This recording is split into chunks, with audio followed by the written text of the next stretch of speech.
सबसे पहले आप सभी लोगों को राम राम। और आज हम 4th सेमेस्टर के मैथ का रिवीजन करेंगे, शुरू से लेके एकदम लास्ट तक।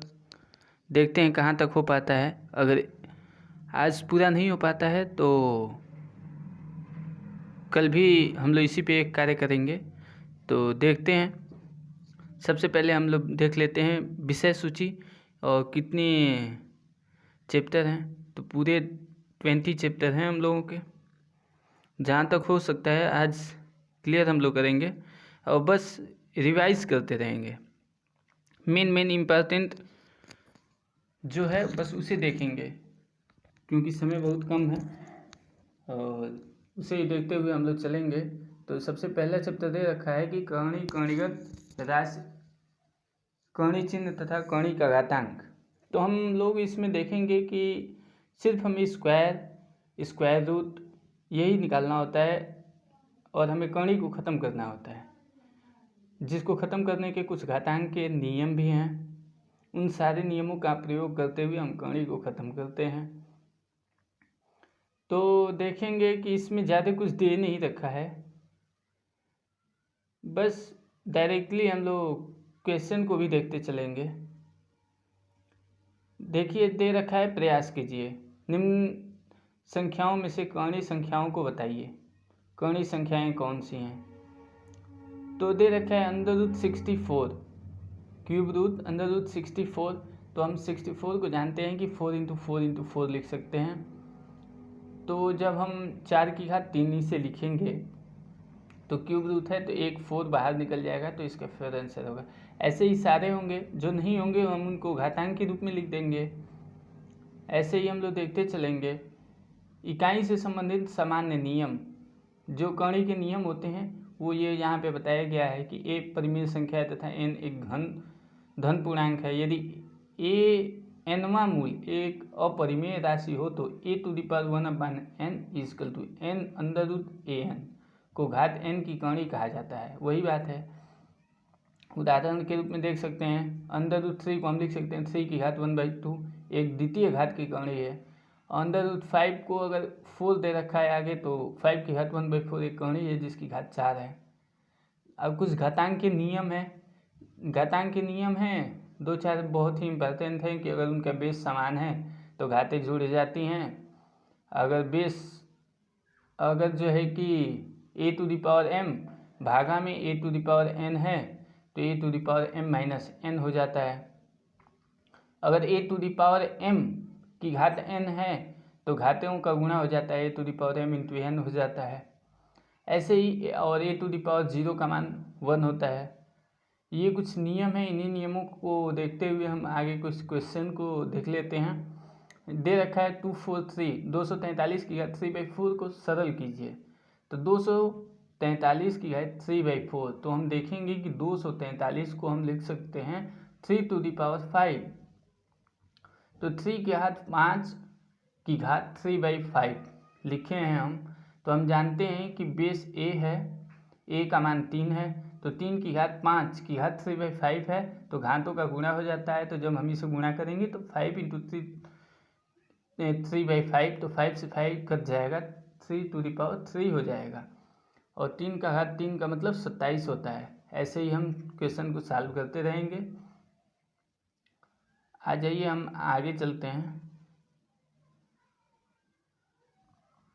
मूल्यांकन के लिए जो क्वेश्चन दे रखा है इसको हम लोग देखेंगे। 1/2 की घात 1/2 दे रखा है, तो अंडर रूट में 1/2 हो जाएगा। तो अंडर रूट में जब 1/2 होगा तो इसका ऑप्शन सही हो जाएगा ए पार्ट, 1/√2, क्योंकि अंडर रूट में 1 का मान 1 ही होता है।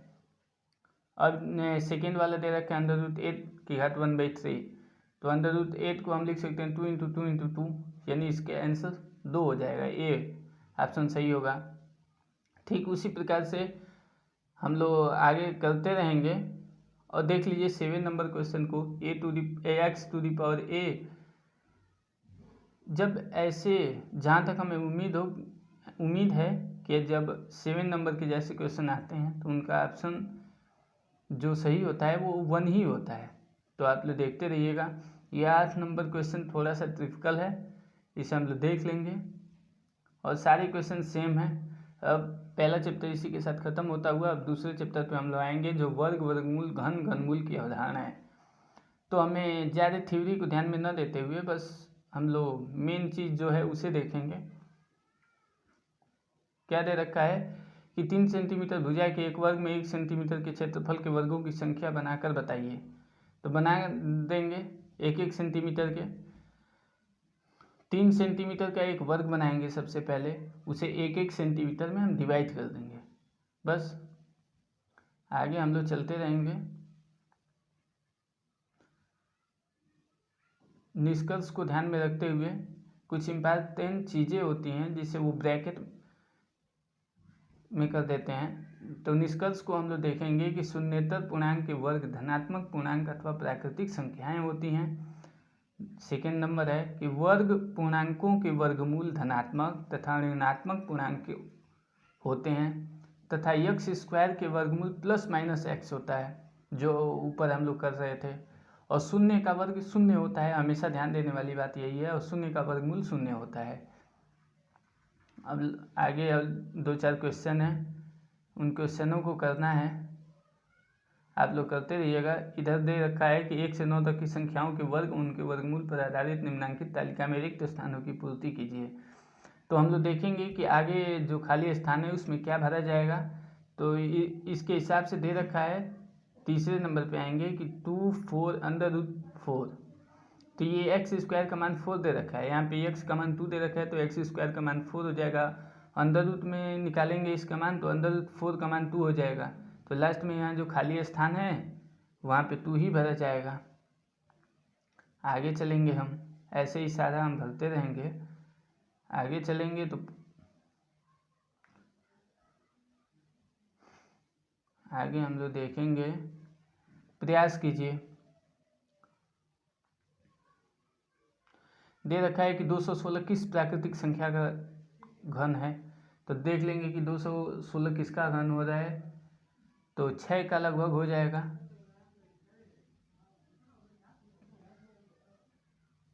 हाँ, 216 6 का घन हो जाएगा। तो 21, 31, 27 और 46 का घन लिखिए। तो घन निकालने के लिए जो है कि 21 का हम 20 का जानते हैं कि 20 का हो जाएगा 400।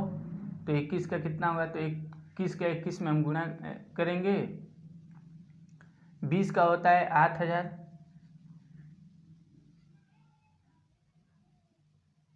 20 का होता है 8000। तो 21 का 21 में गुणा करेंगे, जो आएगा उसमें हम 21 का गुणा कर देंगे और उसके बाद निकाल लेंगे।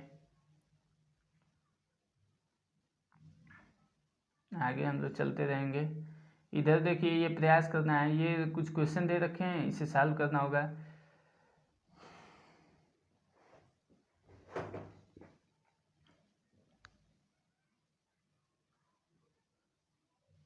इधर घनमूल हमें निकालने के लिए बताया गया है, तो हम घनमूल को भी देख लेंगे कि अंदर यदि 2 का घन दे रखा है कि 2 का घन निकालिए, तो 2 का घन हो जाएगा 8।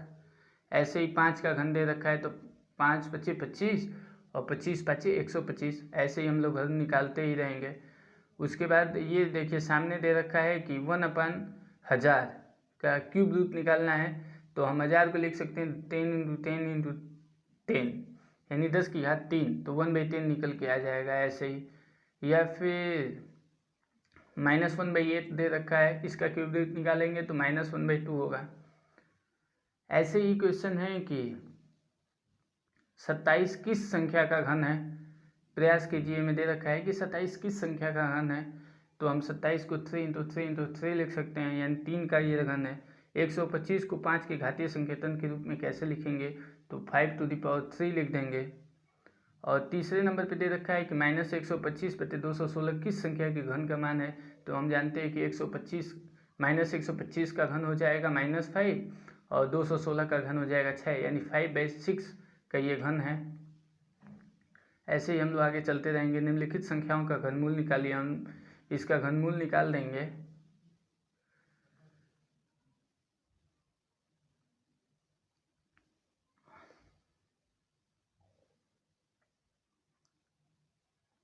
आगे हम लोग चलेंगे।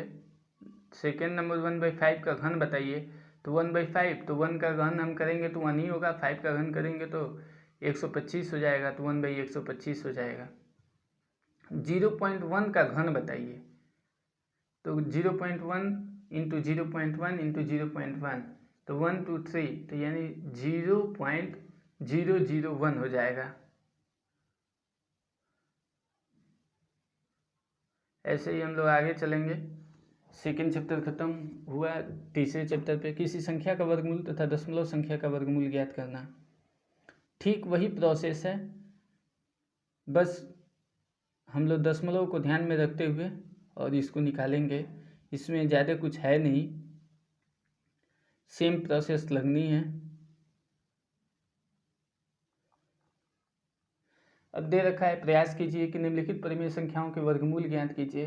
तो वर्गमूल ज्ञात करने के लिए दे रखा है पहला 121/625, तो 121 वर्गमूल हमें निकालना है। तो 11 का वर्ग 121 होता है, 625 25 का वर्ग होता है, तो 11/25 जब इसका वर्गमूल निकालेंगे तो हो जाएगा।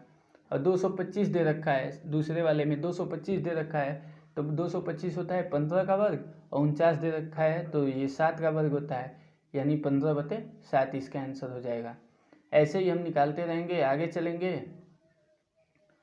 ज़्यादा कुछ है नहीं। और इधर जहाँ तक मेरे हिसाब से है कि भाग विधि से अभी तक किसी भी प्रकार का कोई क्वेश्चन पेपर में नहीं आया है भाग विधि से वर्गमूल निकालने के लिए, लेकिन एक बार आप लोग देख लीजिएगा, हो सकता है दे ही दे।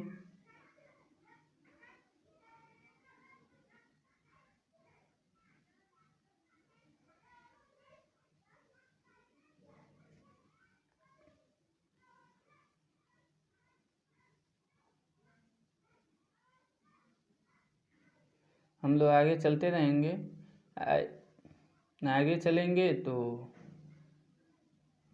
ये क्वेश्चन भी देख लेंगे एक दो हम लोग।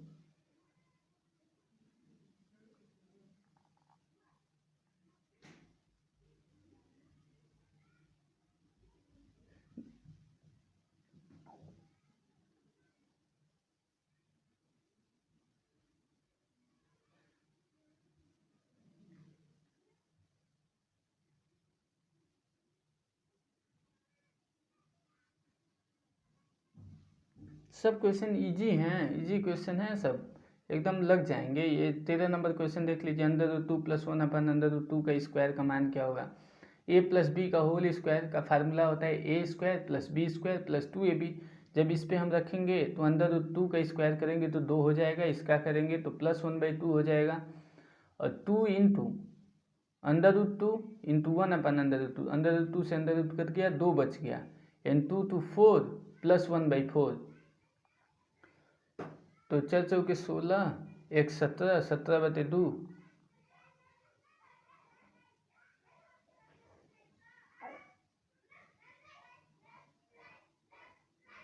इसके लिए देख लेते हैं, 2 हो जाएगा, 1/2 हो जाएगा, तो सी ऑप्शन इसका सही होगा, 4 से 1/2। हम इसको सॉल्व करके देख लेंगे। 2 हो रहा था प्लस 1/2 हो रहा था, उधर 2 हो जा रहा था, तो 2 2 4 हो जाएगा, 4 + 1/2। जब इसे सॉल्व करेंगे तो 4 से ही 1/2 हो जाएगा।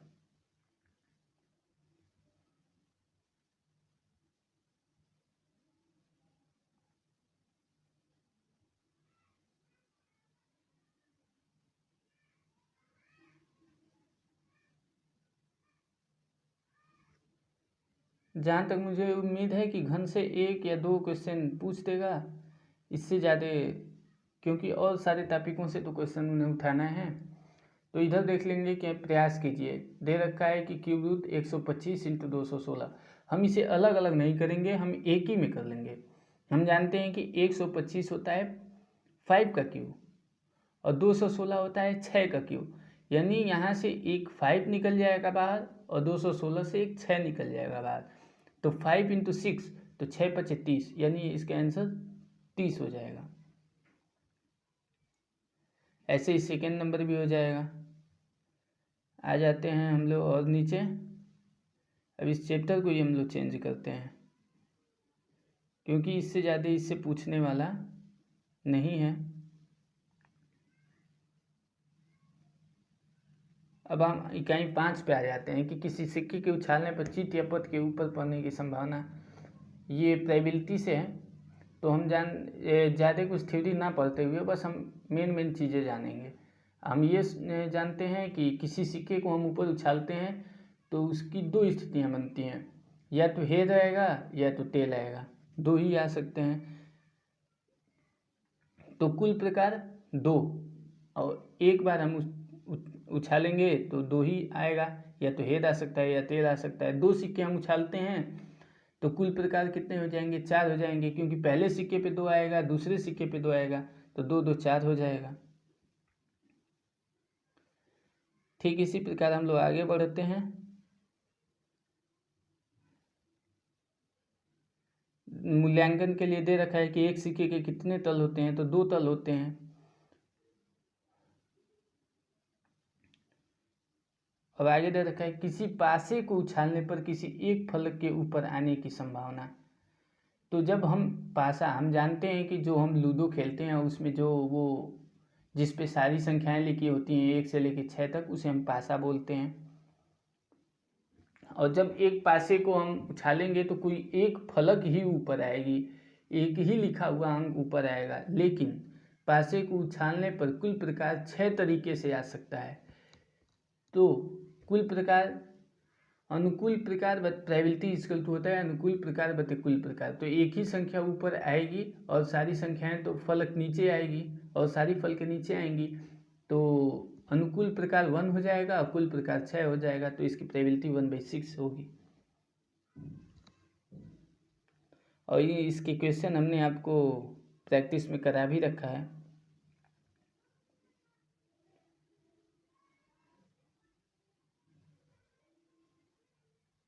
देखिए मूल्यांकन के लिए दे रखा है एक समांगी पासे की कितनी फलकें होती हैं। तो फलकें तो मैंने बताया है कि पासे के फेंकने पर 6 पलक उसमें होती है, लेकिन जब कोई पासा फेंका जाता है तो उसकी कितने फलकें ऊपर आती हैं? तो एक ही फलक ऊपर आ सकती है। वो ये बात मैंने पहले ही बता दी कि 2 या 3 सिक्कों को एक साथ फेंकने का प्रयोग। तो हम एक सिक्के को एक बार फेंकेंगे तो 2 घटनाएं निकलेंगी, हेड या टेल आएगा। उसी प्रकार दूसरे सिक्के को हम फेंकेंगे तो हेड या टेल आएगा। तीसरे सिक्के को फेंकेंगे तो हेड या टेल आएगा। तीनों को हम गुणा कर देंगे तो निकल जाएंगे। एक सिक्के को फेंकेंगे तो हेड टेल आएगा, तो कुल प्रकार 2 हो गए। तो हेड या टेल आने की संभावना तो एक ही ऊपर आएगा, या तो हेड आएगा या तो टेल आएगा, तो 1/2 हो जाएगा इसकी प्रोबेबिलिटी अनुकूल प्रकार बटे कुल प्रकार से। आप लोग देखेंगे कि आपको यही नीचे देख के समझा रखा है कि कभी एक सिक्के को फेंक रहा है तो कभी 2 सिक्के को। तो टाइम का अभाव रहते हुए हम लोग बस ऐसे ही देखते चलेंगे रिवाइज के द्वारा कि 3 सिक्के एक साथ उछाले जाते हैं। तो निम्नलिखित घटनाओं को समुच्चय के रूप में लिखिए।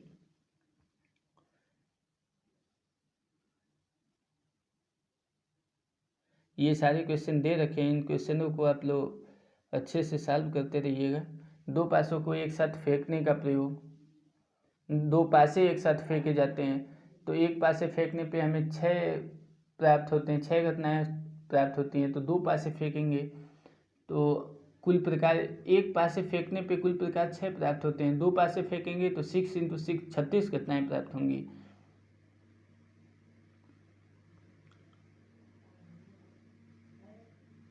और 2 पासे जब फेंके जाते हैं तो देख लीजिए कौन कौन सी घटनाएं बनती हैं। एक पहले पासे पे 1 आ जाए, दूसरे पासे पे 1 आ जाए। दूसरा बनेगा कि पहले पासे पे 1 आ जाए, दूसरे पासे पे 2 आ जाए।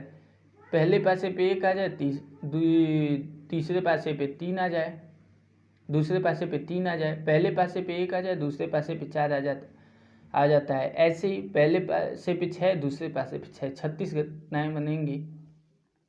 आगे हम लोग बढ़ते रहेंगे। और प्रोबेबिलिटी का फार्मूला होता है कि अनुकूल प्रकारों की संख्या बटे कुल प्रकारों की संख्या। तो इसमें क्वेश्चन दे सकता है कि हमने प्रैक्टिस में इसका एक क्वेश्चन सॉल्व भी किया है। तो यहाँ पे हम देख सकते हैं कि एक थैले में 6 लाल और 3 काली गेंद है। एक काली गेंद यादृच्छिक निकालने की प्रायिकता ज्ञात कीजिए। तो एक थैले में कुल गेंद 6 + 3 9 गेंदें हैं, जिनमें 3 काली हैं, अतः एक काली गेंद निकालने की प्रायिकता। तो जब उसमें से हम एक काली गेंद निकालेंगे तो 3 प्रकार से निकाल सकते हैं, और कुल गेंदों की संख्या 6 + 3 9 है, यानी 3/9 यानी 1/3 इसकी प्रोबेबिलिटी हो जाएगी। आगे हम लोग चलेंगे।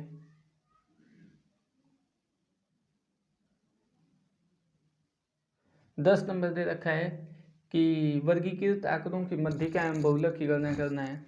तो हमने बता रखा है कि मध्यिका निकालने के लिए जब आंकड़ों को सर्वप्रथम आरोही या अवरोही क्रम में लिखते हैं, आरोही अवरोही क्रम में लिखने के बाद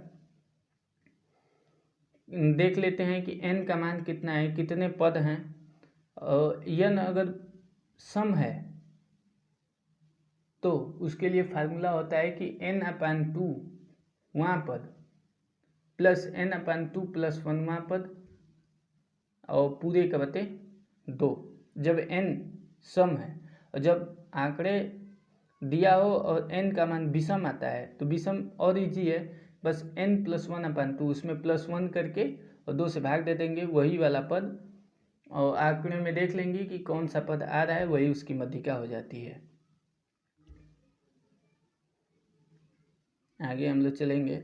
वही दे रखा है यहाँ पे कि 18 20 25 28 23 36 35 42 40 की मध्यिका ज्ञात कीजिए। तो आंकड़ों को सर्वप्रथम अवरोही क्रम में इन्होंने व्यवस्थित किया है, 42 40 36 35 28 25 23 20 18, और आंकड़े कितने हैं, n का मान 9 दे रखा है, 9 दे रखा है संख्याओं, 9 संख्याएं दे रखा है। तो 9 एक जो है कि विषम संख्या है, तो इसमें +1 करेंगे और 2 से भाग दे देंगे, तो 10/2 10/2 यानी पाँचवां पद हम इधर से देख लेंगे कौन सा है, 1 2 3 4 5 यानी 28, यानी इसकी मध्यिका आ जाएगी 28। आगे चलेंगे।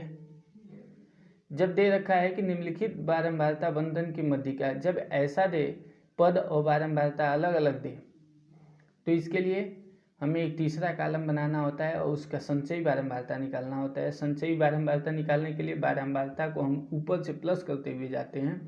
तो जैसे देख लेंगे कि बारंबारता में दे रखा है 3 2 2, इसको एक, तो सबसे पहले हम 3 लिखते हैं, उसके बाद 3 के बाद 3 में 2 प्लस कर देते हैं तो 5 हो जाता है। इसी प्रकार से हम सारा करते नीचे तक आ जाते हैं और इसका योग हो जाता है 17, यानी योग जो है वो n का मान है, अतः 17 जो है कि विषम संख्या है। तो जब विषम संख्या है तो n + 1/2 यानी 17 + 1/2 यानी 18वां पद, यानी 9 जब कटेगा ये तो 9वां पद का मान। तो देख लेंगे संचयी बारंबारता में कि 9 वाला पद किस में आ रहा है। तो तीसरे नंबर पे देख लेंगे कि 7 के बाद 11 आ जा रहा है, 7 के बाद 11 आ जा रहा है, यानी 9 तो है ही नहीं। तो जो 9 होगा वो 11 वाले में होगा। तो अब 11 वाले के सीध में हम पद देख लेंगे कि कौन सा आ रहा है।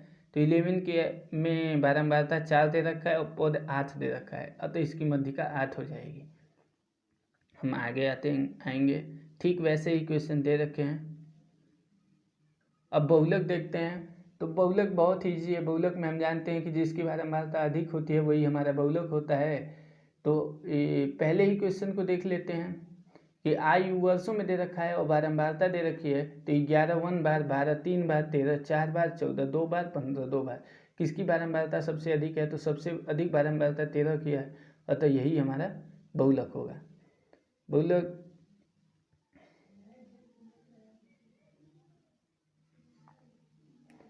ये सारे एक्सरसाइज दे रखे हैं, एक्सरसाइज को हमें हल करना होता है। आज हम लोग 10 टॉपिक को कंफर्म, 10 चैप्टर तक कंफर्म किए हैं। अगले वीडियो में 10 चैप्टर हम लोग देखेंगे। तब तक के लिए धन्यवाद। आई होप आप लोगों को ये वीडियो पसंद आई होगी, तो आप लोग लाइक और सब्सक्राइब जरूर करिएगा। धन्यवाद।